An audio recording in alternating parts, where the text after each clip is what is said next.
یه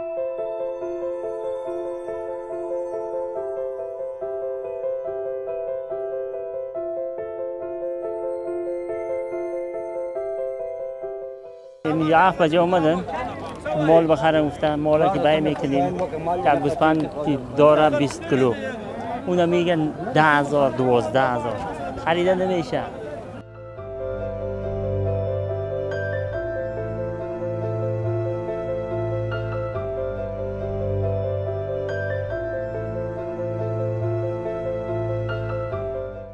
سابقات دیگه خیلی بیروبار می بود، خیلی کش و پش زیاد می بود. اینال دیگه فعلا کار روان است، خیلی ضعیف دیگه این سیستم های آخرش هست.